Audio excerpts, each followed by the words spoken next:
So hapa Kiambu tutawajengea soko ingine 15 na tayari tumetangaza kandarasi kwa sababu wera ni wera.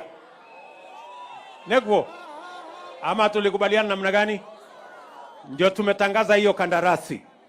Mimi vile vile niliwaambia watu wa Kiambu, nimeona mko na mchengo hapo. Haya. Mutanipatia, naona mmefanya bidii. Sawa. Haya, wewe tafutia hawa vijana 1,100 wanipatie hiyo duka. Hiyo nini? Basi. Vile vile mimi niliwaambia ya kwamba maneno ya Fuliza tutapambana nayo. Nyinyi watu wa Kiambu, mimi nataka niwashukuru sana kwa sababu hapa Kiambu maneno ya Hustler Fund, hapa Hustler Fund tumekubaliana hapa Kiambu watu ambao wamechukua pesa ya Hustler Fund ni watu 1,200,000 na mumechukua pesa shilingi bilioni 3. Watu wote ambao wamechukua Hustler Fund, watu wa Kiambu ndio wanalipa kuliko watu wengine wote. Pongezi watu wa Kiambu, nyinyi ni watu wa bidii.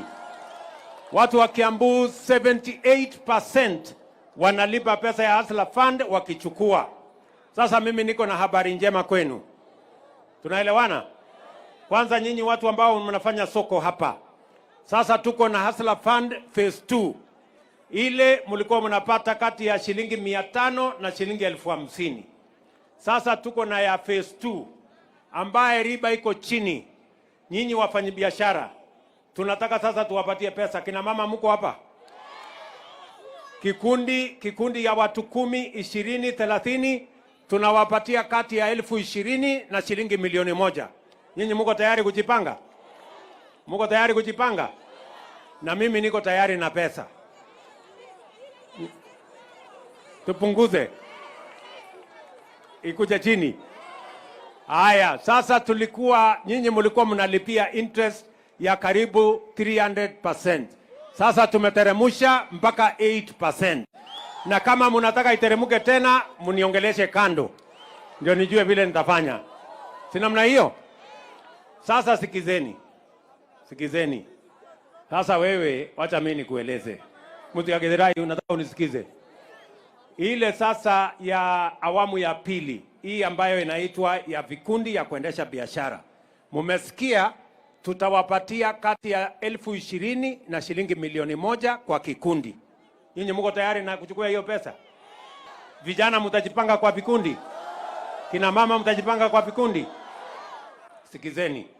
Iko kashida tu kadogo kwamba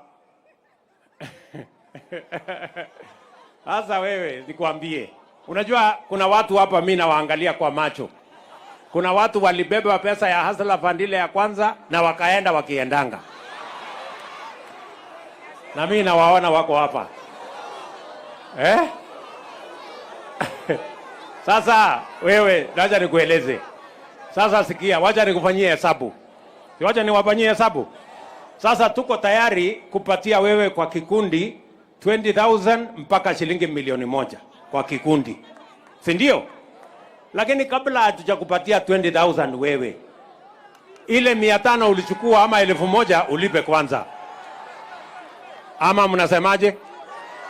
Sasa mimi nataka nikuulize wewe mtu ya Githurai, hata kama wewe ni mtu wa hesabu kiasi gani, wewe umechukua 500, umetoroka naye.